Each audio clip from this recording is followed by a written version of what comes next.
You study languages, right? You're studying French, Yeah, Japanese as yeah, well? French and Japanese, exactly. French and Japanese.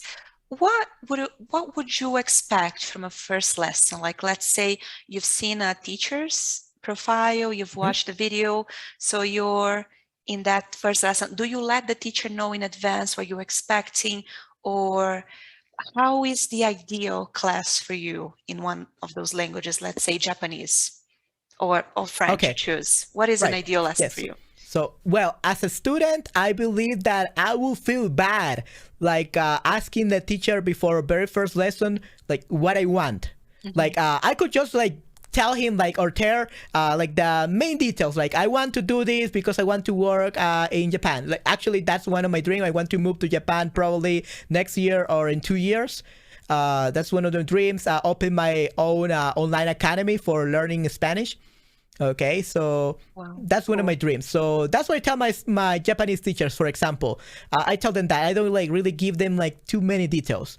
But what I have seen so far is that most teachers that I have found, at least for Japanese, I haven't really found like the ideal teacher yet, because most of the teachers are like, okay, what do you want? What is your level? Okay, this and this and this. Okay, this is the program that we're gonna follow. So they're good teachers. I'm not saying they're bad, but there is not this connection that I have like with my students, or that I have seen other teachers have with their students. This feels more like a college class, right? That they will teach you something. Of course, you don't question that the teacher knows their stuff. You know that they have a PhD. They have a master's, and they will teach you a lot. But you don't have that connection yet. Okay, and I believe that's what I'm missing from my Japanese classes, even from my French lessons. Right now, I'm focusing mostly on Japanese, though. Sometimes I have a French lesson, like now and then, but uh, right now my priority is Japanese, right? But I still haven't found like the ideal teacher for that, right? And of course, it mostly due to difference in culture. Japanese Yeah. people are not really like that open like Latin Americans or like as Americans. So I understand that part. That's kind of like their culture. Okay, Mm. but at the same time, I feel like I don't know. I believe that what the teacher will teach me like really good, but I don't really like, feel like a connection. Like I want to continue with this teacher, especially because with so many resources on the internet now, like the teacher just have to tell me, okay, use this book, and I can learn by myself. I'm actually taught myself English. I never went to institution at school for learning English. I didn't have lessons online for learning English. I just spent time talking with my friends on Skype that were American, and that's it. But I have always been a person who loves learning by themselves, unless I really have a really good teacher, a really good coach. Definitely, during my time as a teacher, as you do, I have hired a coach. I have hired many coaches actually to improve my teaching, to be able to teach business, Spanish for business, English for business, some examinations. So it's really good. But what these coaches do that I haven't seen like many teachers do is that they really connect with you. They really want to try to Yeah. find out what you need, right? It's not knowledge. One thing is like the knowledge, the materials that you need, and the other thing is like what you're lacking, like as a person, like what do you need to succeed? Because you could have all the material in the world, but if you don't know like how to teach it, or like how to teach it like being yourself, I think that's the hard part, because everyone teaches things differently. You could teach Spanish one way, and I could teach one way, and but we cannot like I cannot teach like you, or you cannot teach like me, and that's perfectly fine, because we in the end are ourselves, our own person. But the problem is when you are given like some materials and people expect you to learn this way or to teach it this way. Okay, so I Yeah. believe that the connection is very important, especially when you're a coach, right? So you have got to teach the students based on what they need. For example, I had one student who really enjoyed video games. It was so we Cool. will discuss video games like all the time, and I even because with technology and everyone, I actually appear on Zoom like with an avatar and from his own video game one time for his class. So it was like he was talking with his favorite video game character. Wow, that's so cool. Yeah, That's so so these cool. things, yeah, so connecting with the students, okay, right? So if they like cooking, we'll talk about cooking. So really care about the interest of the students, okay, not Yeah. just exercises, do this, do that. No. And that's actually how I teach my students. I don't really teach them like the normal course of Spanish, like, okay, today we're gonna learn for example the preterite imperfect or preterite indefinite, or like some kind of grammar like no one cares about, right? So I do think grammar is important, but the way I teach grammar, it's just I teach it as I go. Like okay, so actually I realize that you make this mistake a lot, and this is like that what the tense is called. This is past imperfect. So you use the imperfect past for talking about things you used to do in the past routines. Okay, so you say things like this, like that, and then we talk about things about their childhood, things about like themselves. So I make my students to speak a lot about themselves. Okay, I don't teach them like a vocabulary list. I don't give them like specific sentences. I give them some examples, of course, when constructing a sentence. But mostly the sentences they create are themselves. And at the end of every lesson, actually, that's why my students like me, is because in one lesson, we learn like 80 vocabulary words. Okay? Wow. And it's not vocabulary words I give them. They are the ones who tell me, Manuel, how to say this? What about this? What about that? I want to say this sentence. I translate for them. And maybe this may be a methodology that may be hard a little bit for teachers, because the reason why I'm so good at this is because besides being a Spanish teacher, I'm also a professional English to Spanish translator. So the translation is my forte, right? Mm-hmm. So I can do this. So of course I'm not telling everyone else to do this. This is just my way of teaching. Yeah. But I have seen that by helping the students translate and understand what they're learning, that helps them a lot. Okay, many of traditional teachers will probably kill me by teaching this method, but I have seen that this is very effective, and it's not I that have created this method actually, because I thought it was me, but this Italki once posted an article about this method of teaching. I think it's Russian, or I don't know from what part of European or Europe. I don't remember which part of it is, and I don't remember the name of the methodology. But basically, this methodology works a lot on translation, like really understanding first, translating it to your target language, but really not do a little translation. That's the problem with teachers. People think that translation is bad, and translation is not bad. Probably at higher levels, you should really try to master your mind and try to organize your ideas faster and try to translate like slower, but faster. But translation is not bad. The problem the reason why teachers think that when a beginner should not listen to like their own language, their native language, and they say that translation is bad, is because they don't know the other language themselves. Mm-hmm. Okay, and I believe that's a problem. That there are many native speakers. Being a native speaker is good, but I believe that in order to be a really good language teacher, you also need to know the language of the students that you are teaching. Okay, because if they don't understand something, you will keep like trying to explain to them in English or in Spanish, and they will never understand it, and they will feel very frustrated after the lesson. Yeah. Right? So knowing the language of the students is very important, because you can explain to them in their own words, in their own language, right? So you could tell someone, there's a saying that I really like. I don't really remember like how it goes, but it says that if you really want to like make a person understand what you're saying by heart, you got to speak their own language. You can tell it to them in another language, and you can understand it, but it will not have the same feeling, okay, than if you said it in their own language. For example, you have a person you love and you want to propose to her, for example, or him. You're probably gonna tell him or her that you love them, that you want to spend our life with them in their language. It's gonna have more some effect to them than in you saying your own language and they're just beginning to learn it. Probably they will even think that they're misunderstanding, like they cannot believe it because they think that you're joking or something like that. But if you tell it to them in their native language, it will really get to their heart. So that's what I do. I give my explanations in English when I'm teaching Spanish to students, and Spanish when I'm teaching English to students, right? So this is how I teach. I really make sure that they understand everything. And I have to translate like every little thing at the beginning, okay? And we slowly get to that part where we speak only Spanish. Well, that is very interesting. I think we have this privilege. Like we are in the classroom, on a one, and we get, as I'm sure you have contact with all Mhm. like theories like on how we should teach. There are people who write about that, articles and articles, how we should teach, like, you know, but it's different to be teaching people on a one, because in that way you can see that sometimes what they're saying, like things should be, it's useless. It's just useless.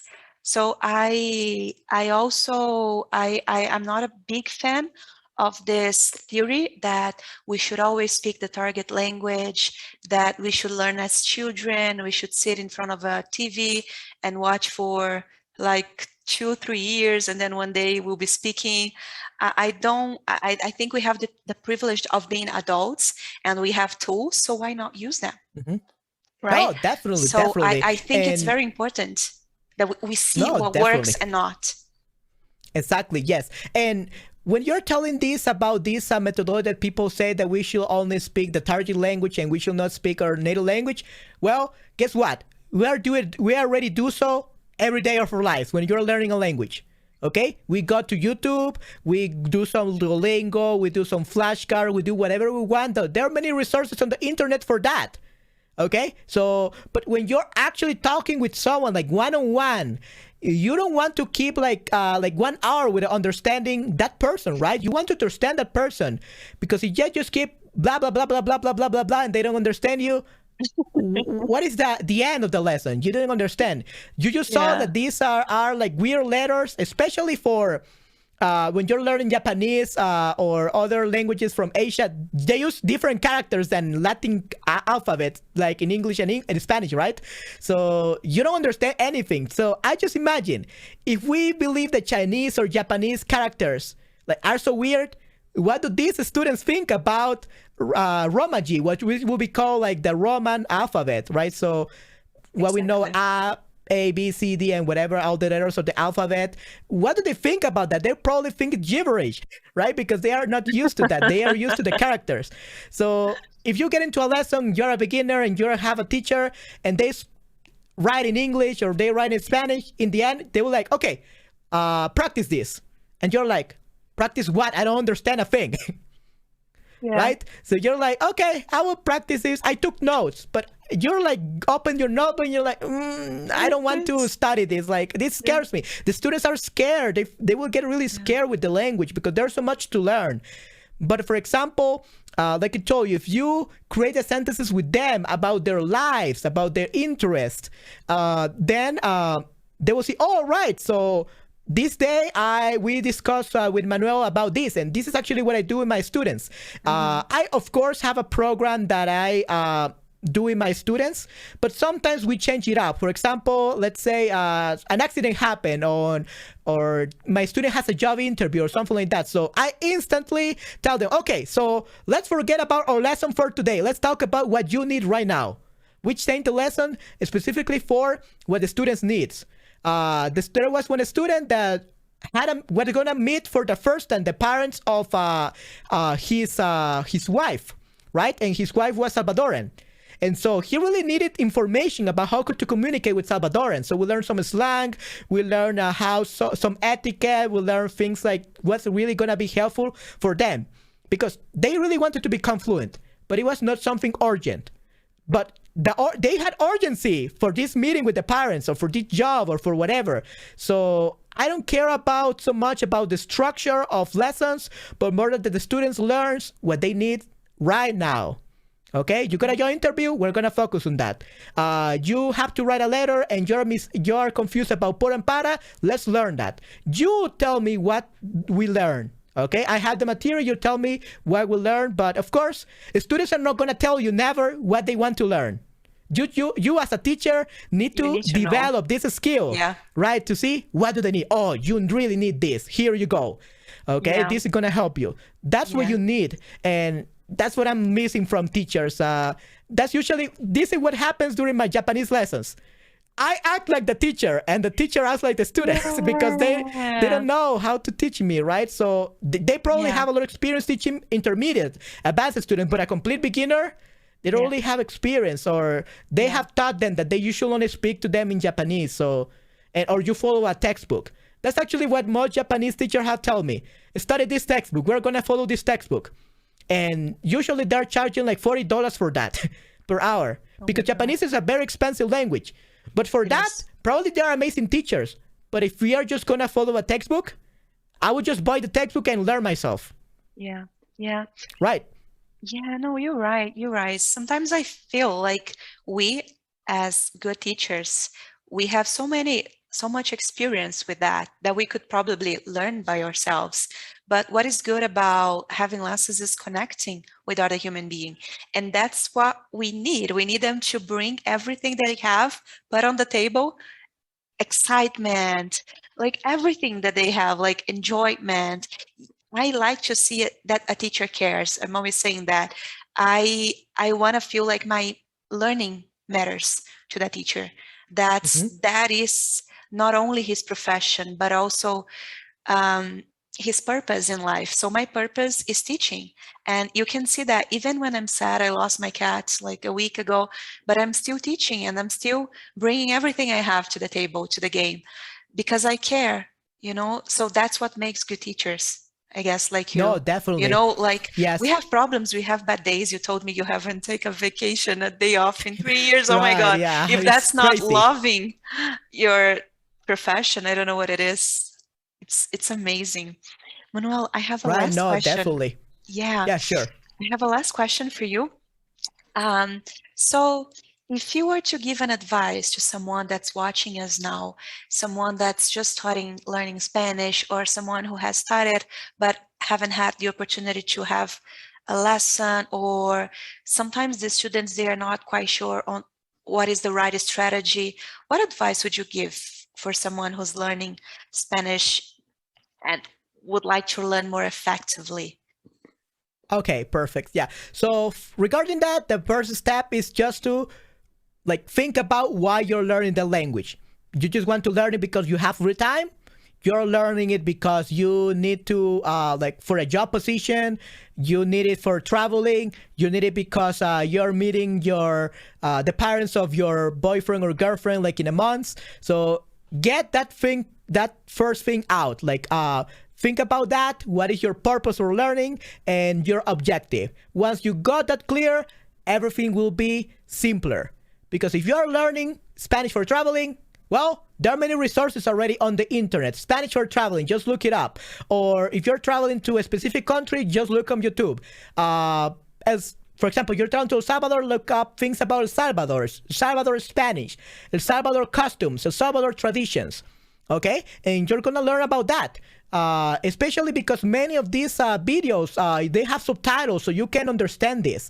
And the thing is, try to learn a little bit about the culture, both in English and in Spanish. For example, you're learning any of these languages, you don't really have to learn just the language itself, especially because when you are learning a language for traveling, or because you're moving to another country to live there, to work there, you don't only need to learn like the Spanish language, you have to also learn the culture.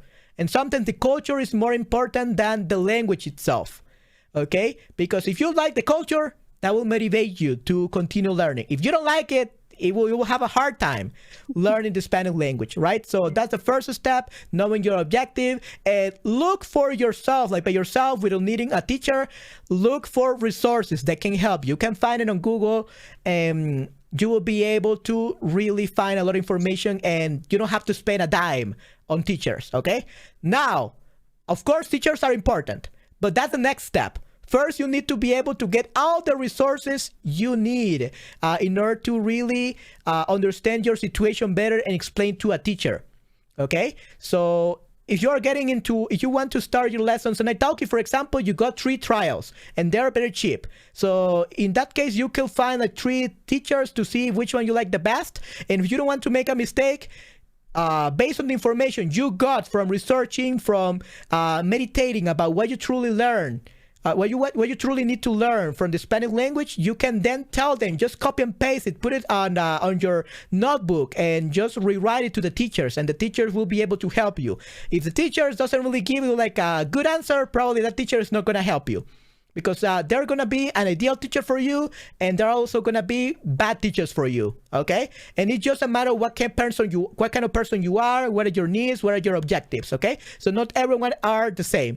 So when you're looking for a teacher, make sure if you're like needing Spanish from a specific accent or from a specific country, look at teacher from that country. That's the first step. Second, be sure to message the teacher, because you can do so. Many students just book a lesson and they're so afraid to talk to the teacher, to communicate, that they don't say anything. And they wait for the teacher to make the first contact, like send the first message. But let me tell you what, most teachers will not take the initiative. They are already too busy with other students, that maybe sometimes it's not that they don't want to reply to you, but they are too busy thinking about other things, about their lives. So of course, as a student, you need to understand that teachers have their own life, of course. Okay, so sometimes we forget from also many students. It's really hard. We tend to forget the names of the students, or there's like students that have like the same name. I have, for example, 3 Erics. I have, let's see, 2 Jonathan. I have many different students with the same language. So sometimes we even forget about who to answer. So take the initiative. Tell the teacher, hey, so I need to learn Spanish for traveling, or I'm traveling to El Salvador in 1 month. I want to take the DELE. Will you be able to help me? You don't need to like really write like really amazing things. This is not a formal email. Okay, this is not professional. And you don't even need to write it in Spanish. I know you don't know Spanish, for example. Write it in English if that's your native language. If not, just write it in your native language. Use a translator like DeepL or Lingua. They are much better options than Google Translate, by the way. So DeepL or Lingua, they are much more accurate. So just send the translation to the teacher. Okay, teacher won't really care. Okay, especially if you're a student and you're writing in Spanish with a bad translation, they will know that you tried your best learning Spanish and you really care about. So teachers will not really care about your mistakes. And actually, they will be more like, they will motivate you more to teach you, because they see that you have interest. Okay, so take the initiative. If you really want to get a really good teacher, ask them if they will be able to help you. Okay, and most people, what they will tell you, get a trial lesson with me, and we will see if I'm a good fit for you. But at least you will see from their response that they really want to teach you. But if they don't reply to you at all, probably you should cancel your trial lesson or something, because that teacher isn't the really good fit for you. Okay? Yeah, so of course, give time to teacher for reply. Don't expect to book a lesson 2 hours before and expect the teacher to answer like really quickly. Give at least like 24 hours time period for a teacher. Don't just book lessons at the last minute. Okay? That's something else. The first meeting with the teachers, make it at least 24 hours, please.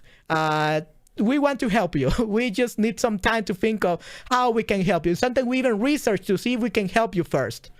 Okay, so that's my advice for someone who is starting to learn languages online, specifically in Italki. Look for a teacher from the country they need Spanish from, and message them, see if they can really help them. But to be able to see if the teacher can help them, you first need to make sure you understand why you're learning Spanish. I love that. So that would be my tip for our students. No, that's amazing. That's perfect. Be clear about what you want, your purpose, your goal, and look for resources and find a teacher. It's perfect. And be consistent. Right, exactly. I would add that. Try to be consistent with the learning, that you will get there just by doing a little bit every day. Yeah, thank you. Yeah, thank you, Manuel. Thank you for giving me your time. I've learned so much with you here today, and I hope to have you here in the future again, maybe for a Spanish conversation. I would love to. Sure, why not? Yeah, we could do that, definitely. Yeah, I would love to help you with your Spanish as well, Camila. Definitely. I would like to hear how you speak Spanish.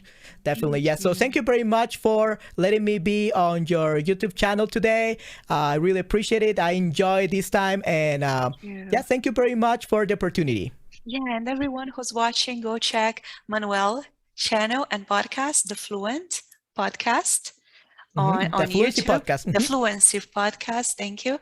And you will learn a lot, as I've been learning a lot. Thank you for your work. It's wonderful, really. Yeah, you're very welcome, Camila. So I'll see you soon. I wish you a great week. And thank you once again. Yeah, thank you very much, Camila.